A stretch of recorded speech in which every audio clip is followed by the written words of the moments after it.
Official YouTube channel کو subscribe کریں اور بیل آئیکن کلک کریں۔ نحمدہ ونصلی ونسلم علی سیدنا و مولانا محمد رسولہ النبی الامین المکین الحنین الکریم الرؤوف الرحیم، اما بعد فاعوذ باللہ من الشیطان الرجیم، بسم اللہ الرحمن الرحیم۔ ان اللہ وملائکتہ یصلون علی النبی یا ایہا الذین آمنوا صلوا علیہ وسلموا تسلیما، صدق اللہ مولانا العظیم۔ اب سب احباب آقا علیہ الصلوۃ والسلام کی بارگاہ میں ہدیہ درود و سلام پیش کریں۔ اللہم صلی علی سیدنا و مولانا محمد وعلی آلہ وصحبہ وبارک وسلم۔ قاضی ایاز رحمۃ اللہ علیہ صاحب الشفا، انہوں نے اس آیہ کریمہ کی تفسیر میں کہ اللہ تعالیٰ اور اس کے تمام فرشتے نبی اکرم صلی اللہ علیہ وآلہ وسلم پر درود بھیجتے، یصلون علی النبی، اور اس کے بعد حکم کہ اے ایمان والو تم بھی حضور علیہ الصلوۃ والسلام پر درود بھیجو، درود پڑھو، اور آپ پر کمال ادب کے ساتھ کثرت سے سلام پڑھا کرو۔ اس آیت کریمہ میں قاضی ایاز رحمۃ اللہ علیہ بیان کرتے ہیں کہ یہ آیت بطور خاص حضور نبی اکرم صلی اللہ علیہ وآلہ وسلم کی عظمت اور آپ کی شان مبارک اور آپ کا علو مرتبت، آپ کے عظیم اور بلند مرتبے کے اظہار کے لیے اللہ پاک نے یہ آیت نازل کی۔ اور ایک بات جو بڑی اہم ہے وہ یہ کہ اس میں اللہ تبارک و تعالیٰ نے پہلے خبر دی ہے اور بعد میں حکم فرمایا ہے۔ پہلے ایک خبر دی ہے، ان اللہ وملائکتہ یصلون علی النبی، یہ خبر ہے، ہمیں خبر دی ہے کہ بے شک اللہ تعالیٰ اور اس کے تمام فرشتے نبی اکرم صلی اللہ علیہ وآلہ وسلم پر ہمیشہ درود بھیجتے رہتے ہیں۔ تو اللہ تعالیٰ نے ہمیں یہ خبر دی ہے، اطلاع دی ہے۔ درود تو وہ بھیجتا ہی رہتا ہے، اور ملائکہ بھی آقا علیہ السلام پر درود پڑھتے رہتے ہیں، مگر اس آیت کے ذریعے اللہ تعالیٰ نے ہمیں آگاہ فرمایا، اطلاع دی، اور آگاہ فرما کر اطلاع دے کر اپنا عمل اور ملائکہ کا عمل بیان کرنے کے بعد اب امر فرمایا، ہمیں حکم دیا ہے کہ ایمان والو تم بھی حضور علیہ الصلوۃ والسلام پر درود پڑھا کرو اور کثرت کے ساتھ اور کمال ادب کے ساتھ سلام عرض کیا کرو۔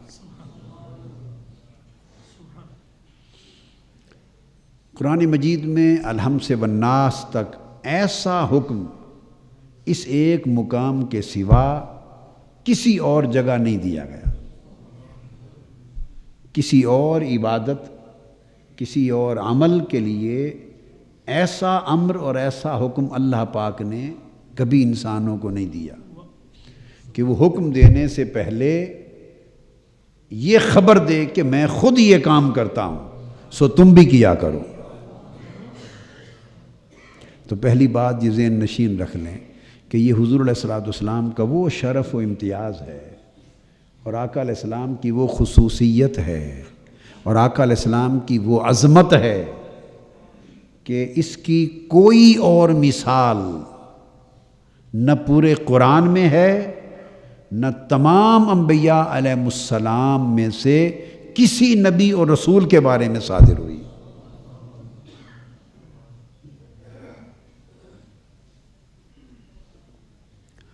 اور خاص بات، اللہ تبارک و تعالیٰ نے جب سلسلہ نبوت شروع کیا،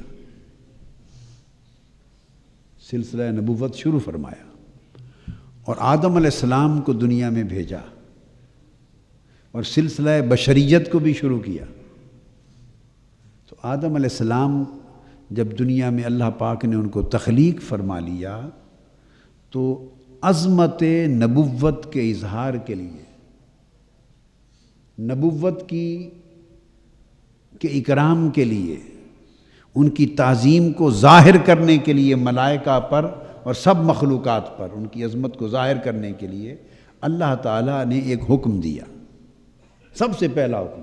یاد کرو وہ وقت جب آپ کے رب نے ملائکہ کو حکم دیا، کیا؟ آدم کو سجدہ کرو۔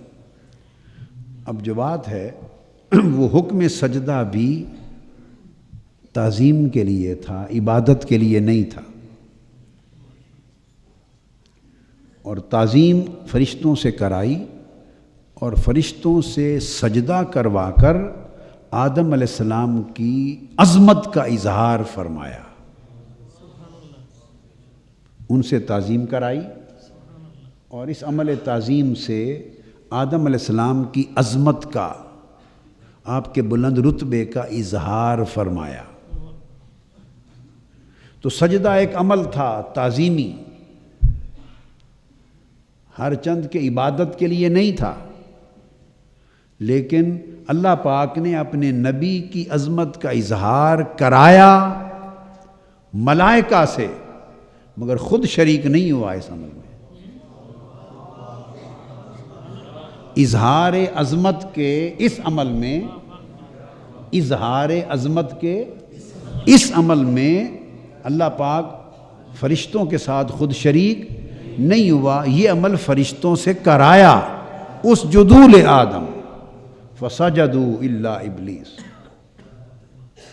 چونکہ یہ عمل ایسا تھا کہ اللہ رب العزت کی شان کے لائق نہیں تھا۔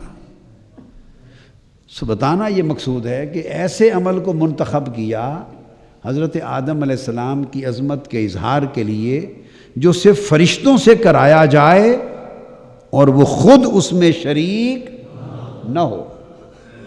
آپ میری بات سمجھیں؟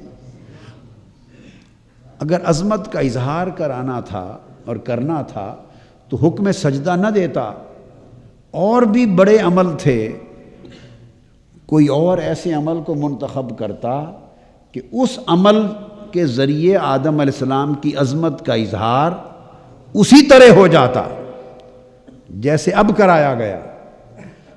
سجدہ کے بغیر کسی اور عمل کے ذریعے آدم علیہ السلام کی عظمت کا اظہار اللہ تعالیٰ کر سکتا تھا اور فرشتوں سے کروا سکتا تھا، مگر ایسا عمل چن لیتا کہ اس میں خود بھی کرتا، فرشتوں کو بھی ساتھ شریک کرتا اور اللہ کی شان کے لائق بھی ہوتا، اللہ کی شان کے لائق بھی ہوتا، مگر نہیں کیا۔ وہ سب سے پہلا عمل تھا اس کائنات کی تاریخ میں عظمت نبوت کے اظہار کے لیے۔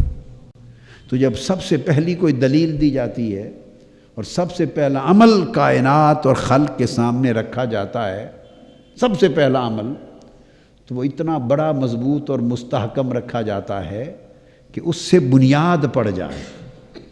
تو اللہ تبارک و تعالیٰ نے وہ عمل جو فرشتوں سے کرایا، اس سے آدم علیہ السلام کی عظمت کا اظہار تو ہوا، مگر ایسے عمل کو منتخب کیا کہ اس میں خود شریک نہ ہو۔ سو اس طرح باقی انبیاء علیہ السلام کی اپنے اپنے وقت میں ان کی عظمت کے اظہار اللہ تعالیٰ مختلف طریقوں سے کراتا رہا، مختلف طریقوں سے کراتا رہا، مگر کسی کی عظمت کے اظہار کے لیے اللہ تعالیٰ نے ایسا عمل منتخب نہیں کیا کہ جس میں وہ خود شریک ہو جائے۔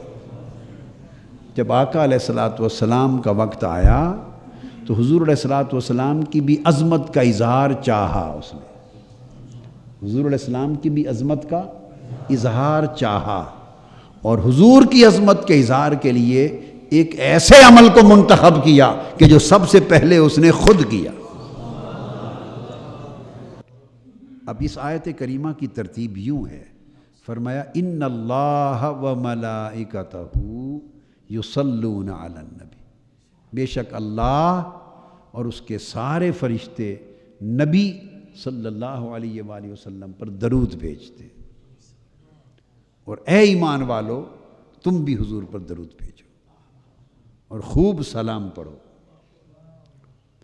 اب اس کی ترتیب یہ ہے کہ اللہ تعالیٰ نے پہلے یہ اظہار کیا کہ حضور علیہ الصلوۃ والسلام کی شان مالا اعلیٰ میں کیا ہے، پہلے یہ بتایا۔ اب اگلا نقطہ بتا رہا ہوں،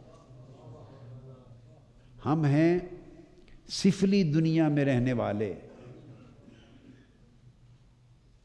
ہم عالم سفلا کے رہنے والے ہیں، عالم سفلا کے رہنے والے ہیں، سفلی دنیا کے رہنے والے ہیں، اسفل کائنات کے رہنے والے ہیں، اسفل السافلین کی دنیا میں، نیچے والوں کو، نیچے رہنے والوں کو حکم دینے سے پہلے بتایا کہ آؤ تمہیں بتاؤں کہ میرے محبوب کا مقام اوپر کیا ہے، کیونکہ اللہ اپنی تسبیح نہیں کرتا، اللہ خود اللہ اللہ اللہ اللہ یا اللہ اللہ لا الہ الا اللہ، اللہ یہ ذکر نہیں کرتا، ہمیں فرماتا ہے کرو۔ تو بتانا چاہتا ہوں اللہ پاک صرف ایک ذکر کرتا ہے، اللہ تعالیٰ صرف ایک ذکر کرتا ہے، اور اس بات کو دو جگہ قرآن مجید میں اللہ پاک نے صراحتاً بیان کیا ہے، تصریحاً بیان کیا ہے، چھپا کے نہیں رکھا۔ ایسا خیال کسی کو نہ آئے کہ باری تعالیٰ ہمیں تو ذکر بتائے ہیں تو کیا ذکر کرتا ہے، کو اپنا ذکر بھی بتا، کو اپنے ذکر کا بھی حال سنا، تیرا ذکر کیا ہے، تیرا ورد وظیفہ کیا ہے، ہمیں تو ورد وظیفے دیے ہیں، کوئی ورد وظیفہ تیرا بھی ہوگا جو تو کرتا ہے وہ بھی بتا۔ اس نے چھپایا نہیں ہے، اس نے کہا بتا دیتا ہوں دو جگہوں پر۔ ایک جگہ پہ فرمایا لو سن لو میرا ذکر کیا ہے، وَرَفَعْنَا لَكَ ذِكْرَكَ، ذکرک، محبوب تمہارا ذکر جو کرنا ہے اور تمہارے ذکر کو اونچا کرنا، تمہاری حمد کرنا، تمہاری ثنا کرنا، تمہاری تعریف کرنا، تمہارے گن گانا، تمہارے گن گانا، تمہاری عظمتوں کے چرچے کرنا، تمہاری شان کو بیان کرتے رہنا، تمہاری حمد و ثنا کرتے رہنا، محبوب آپ کے ذکر کو بلند کرتے رہنا، یہ میرا ذکر ہے، یہ میرا ذکر ہے۔ اب وَرَفَعْنَا لَكَ ذِكْرَكَ، اس کا یہ مفہوم کہ یہ میرا ذکر ہے، اس کے اندر اگر ڈوب جائیں تو ایسے لگتا ہے کہ یہ مصرع اللہ کے ذکر پر صادر آتا ہے کہ محمد محمد کریں دے گزر گئی۔ اگلا مصرع اگر نہ پڑھیں، صرف پہلے مصرے تک رہیں تو لگتا ہے یہ ذکر الہی کی بات ہے، اللہ کے ذکر کی، محمد محمد کریں دے گزر گئی۔ وَرَفَعْنَا لَكَ ذِكْرَكَ، محبوب ہم نے آپ کا ذکر آپ کی خاطر بلند کر دیا۔ تو اللہ تعالیٰ ہر لمحہ ہر لحظہ حضور کا ذکر بلند کرتا رہتا ہے، یہ ہے ذکر خدا۔ اور دوسرا مقام فرمایا ان اللہ وملائکتہ یصلون علی النبی، کہ اللہ اور اس کے فرشتے حضور پر درود پڑھتے رہتے ہیں۔ اب لفظ تو آ گیا نا یصلون، حضور پر صلاۃ پڑھتے ہیں۔ اب صلاۃ ہے کیا؟ اس کے بہت سے معنی ہیں، میں بخاری شریف سے، جو صحیح بخاری کی کتاب التفسیر میں امام بخاری نے حضرت ابو العالیہ التابعی، جو حضرت عبداللہ ابن عباس رضی اللہ تعالیٰ عنہ کے شاگرد جلیل القدر تابعی ہیں، حضرت ابو العالیہ التابعی، ان کی روایت سے امام بخاری نے صحیح بخاری کی کتاب التفسیر میں اس آیت کی شرح کرتے ہوئے جو معنی یصلون علی النبی کا روایت کیا ہے حدیث پاک سے، وہ ایک بیان کر دیتا ہوں۔ تو امام بخاری روایت کرتے ہیں، قال ابو العالیہ صلاۃ اللہ ثناؤہ علیہ عند الملائکہ، معنی بیان کر دیا۔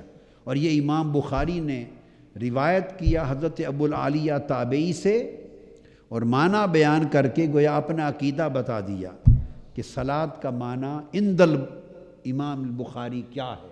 فرماتے ہیں کہ اللہ کا حضور کی صلاۃ پڑھنا، درود پڑھنا، اس کا معنی یہ ہے کہ وہ سارے ملائکہ کو اکٹھا کر لیتا ہے۔ اندیت عند الملائکہ، ملائکہ کے سامنے، ملائکہ کے ہجوم میں، اجتماع میں، جیسے یہ ہمارا اجتماع ہے نا، تو اللہ تعالیٰ بھی ایک اجتماع کرتا ہے، جیسے یہ جلسہ نہیں ہمارا اور اجتماع ہوتا ہے۔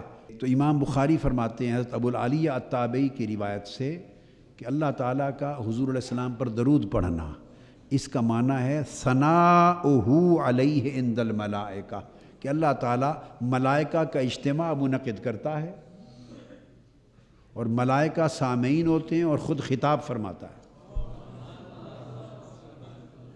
کیا؟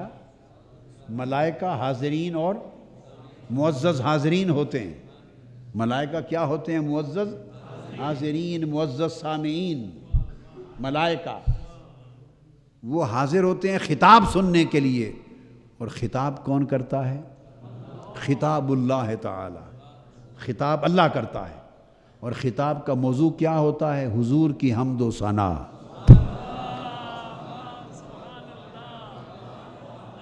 ثنا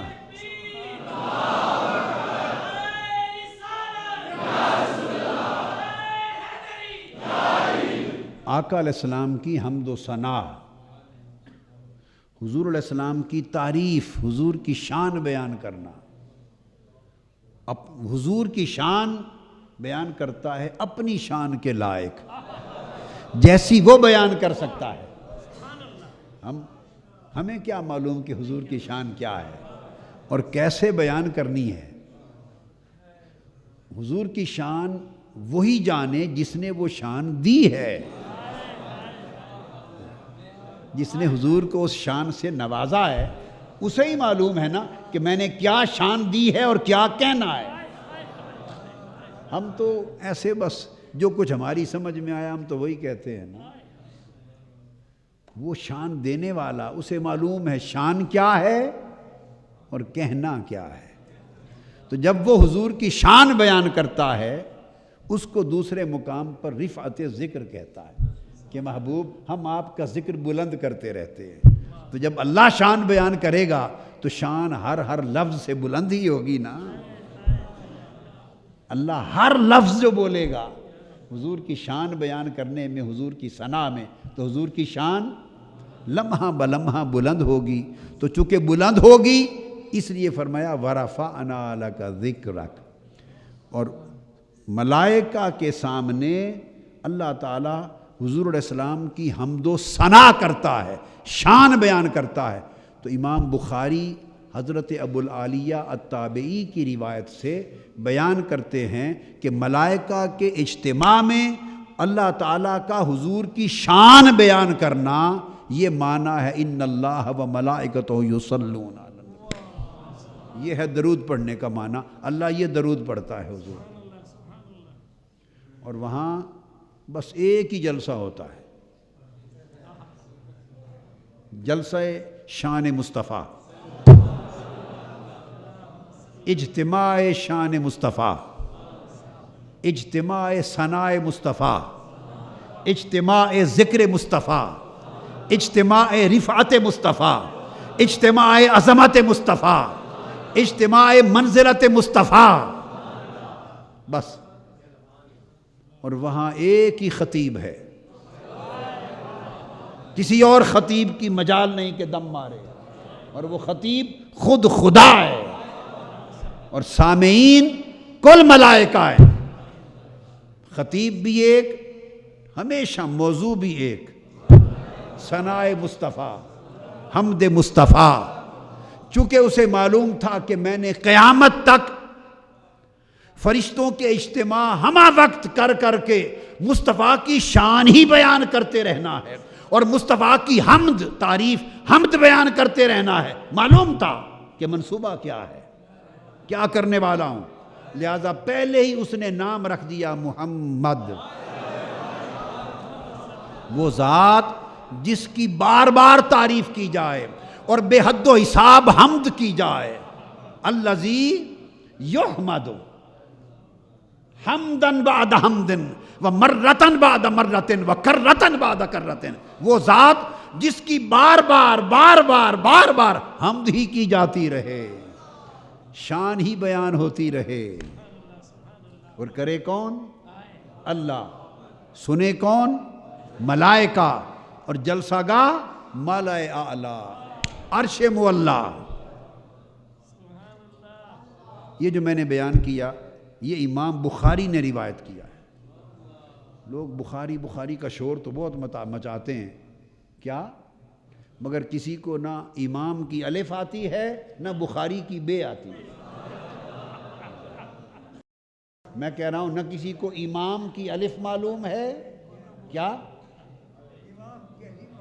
نہ کسی کو امام کی الف معلوم ہے، اور نہ کسی کو بخاری کی بے معلوم. وہی تو کہہ رہا ہوں کہ نہ الف جانے نہ بے جانے. یہ امام بخاری نے روایت کیا، اور یہ تفسیر تابعین کی ہے.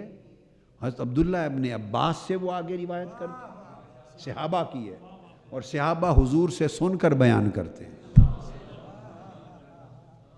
کہ اللہ حضور پر درود پڑھتا ہے. وہ درود کیا پڑھتا ہے؟ ایک سوال ذہنوں میں رہتا ہے نا. اس کے اور بھی بہت سے معنی ہیں کہ یوں پڑھتا ہے یوں پڑھتا ہے، مگر میں نے آپ کو کہا کہ آج آپ کو معنی بتاتا ہوں جو امام بخاری نے صحیح بخاری میں حضرت عبداللہ ابن عباس کے طریق سے حضرت ابو العالیہ کی روایت بیان کی کہ حضور پر درود پڑھنے کا معنی یہ ہے. اگر کہتے نا صرف ثناؤہ علیہ تو بات مختصر تھی. اللہ حضور کی حمد کرتا ہے، ثنا کرتا ہے، یہ معنی ہے درود پڑھنے کا. یوں نہیں فرمایا، کہا ثناؤہ علیہ عند الملائکہ، ملائکہ کے سامنے. ملائکہ کے سامنے شان بیان کرنے کا مطلب جلسہ نہیں تو اور کیا ہے. ملائکہ سامنے بیٹھے ہیں، تو جب اللہ کا جلسہ ہوگا تو 2 4 5 10 ہزار ملائکہ ہوں گے. کیا خیال ہے؟ کو ہماری طرح کا جلسہ ہوگا؟ 1000 2000 5000 10,000 ملائکہ ہوں گے اللہ کے جلسے میں، یا لاکھوں ملائکہ ہوں گے، یا کروڑوں ملائکہ ہوں گے. آپ سمجھتے ہیں کیا کروڑوں بھی نہیں اربوں ملائکہ ہوں گے؟ نہیں. اللہ کا اجتماع ہے اور بیان شان مصطفیٰ ہے. اللہ کا خطاب ہو تو کیا کوئی فرشتہ گوارا کرے گا، یا اللہ کی عزت گوارا کرے گی کہ میں خطاب کر رہا ہوں اور فرشتے ارد گرد گھومتے رہیں؟ میری بات سمجھ آئی ہے؟ کوئی حاضر جلسہ نہ ہو ممکن ہے؟ خدا کا خطاب ہو اور فرشتے حاضر جلسہ نہ ہو؟ تو یہ لاکھوں کروڑوں کی اربوں کی بھی بات نہیں. آپ کہیں گے اتنے فرشتے ہیں، آپ سوچیں گے اتنے فرشتے ہیں، اتنا تو سنا ہی نہیں تھا کہ آپ نے کہہ دیا اربوں کی بھی بات نہیں. تو ہاں میں بتا دیتا ہوں، امام حاکم نے مستدرک میں حدیث روایت کی ہے. امام حاکم نے المستدرک میں حدیث روایت کی، حضرت عبداللہ بن عمر رضی اللہ تعالیٰ عنہ راوی ہیں، انہوں نے روایت کیا کہ اللہ تعالیٰ نے جب مخلوق پیدا کی تو کل خلق عرش سے فرش تک اور سدرۃ المنتہا سے تحت ثری تک کل خلق جو مخلوق پیدا کی اس کے 10 حصے کیے۔ کیا؟ 10 حصے کیے، کل خلق کے 10 حصے، اور 10 حصوں میں سے 9 حصے صرف فرشتے بنائے۔ کل مخلوق کے 10 حصے ہوں اگر عرش سے فرش تک، تو 10 حصوں میں 9 حصے تعداد صرف ملائکہ کی ہے، فرشتوں کی ہے، اور باقی بچا ایک حصہ، اس ایک حصے میں کل مخلوق ہے۔ اس میں انسان بھی ہیں، جنات بھی ہیں، چرند بھی ہیں، پرند بھی ہیں، نباتات بھی ہیں، جمادات بھی ہیں، حیوانات بھی ہیں، کل مخلوق باقی جتنی ہے جن و انس سمیت وہ سب ایک حصے کا آگے ٹکڑا ہے، جتنے جتنے اس میں سما جائیں۔ اور انسان تو اس ساری کائنات میں صرف زمین پر رہتا ہے، اور زمین اتنی بھی نہیں ہے ساری کائنات میں۔ یہ تو نظام شمسی کا ایک چھوٹا سا سیارہ ہے، زمین ایک سیارہ ہے، اور یہ کل نظام شمسی جیسے کروڑوں اربوں نظام اس کائنات میں ہے۔ تو اس لیے میں نے کہا کہ اربوں میں نہیں، کل آبادی، انسانوں کی کل آبادی 7 ارب ہے۔ تو 7 ارب ہیں انسان، پھر جنات، پھر حیوان، پھر سمندر کی مچھلیاں اور دیگر مخلوقات دریاؤں کی، پھر جمادات، پھر نباتات، پھر پرندے، پھر چرند، پھر پرند، پھر حیوان، پھر بہائم، پھر کیڑے مکوڑے، پھر جنات، نباتات، پھر جمادات، الغرض ساری مخلوقات کو پھر گنتے چلے جائیں، یہ ساری مخلوق انسان سمیت مل کر ایک حصہ بنے گا، اور 9 حصے ملائکہ ہیں۔ تو میں نے صحیح کہا کہ نہیں؟ کہ کیا خیال ہے، اربوں میں ہوں گے؟ وہاں تو کھرب ہا کی گنتی بھی پیچھے رہ جائے گی، کم ہے، لہذا اس کا عدد اور اس کا شمار ممکن نہیں۔ میں نے صرف ایک حدیث پاک کی روشنی سے آپ کو ایک نکتہ بتا دیا، اور ایک حدیث پاک ہے، اس حدیث میں آقا علیہ السلام نے فرمایا، سیدنا عثمان غنی رضی اللہ تعالیٰ عنہ نے پوچھا کہ یا رسول اللہ، ملائکہ جو انسانوں کے ساتھ موکل ہے، جو انسانوں کے ساتھ مقرر ہے، ان کی تعداد کیا ہوتی ہے؟ آقا نے فرمایا، ہر ایک انسان کے ساتھ 10 فرشتے صبح اور 10 فرشتے شام کو مقرر ہوتے ہیں۔ تو اب انسانوں اور فرشتوں کی تعداد کا اندازہ لگانا ہو تو 20 فرشتے تو آپ میں سے ہر ایک انسان کے ساتھ مقرر ہیں، تو تعداد ابھی 20 گنا تو یہی ہو گئی نا۔ تو 6 ارب انسان ہیں کل، یا 7 ارب، اس کو ضرب دے دیں 20 سے، ہر انسان کے ساتھ 20 ملائکہ مقرر ہیں، ان کی الگ الگ ڈیوٹیز ہیں، 10 صبح اور 10 شام، ڈیوٹیز الگ ہیں، یہ نہیں کہ خدمت پہ لگے ہوئے ہیں، سارے الگ الگ ڈیوٹیز ہیں، حساب و کتاب بھی لکھ رہے ہیں، اعمال بھی لکھ رہے ہیں، دیگر معاملات بھی ہیں۔ تو عرض کرنا مقصود یہ تھا کہ اتنی تعداد ہے ملائکہ کی۔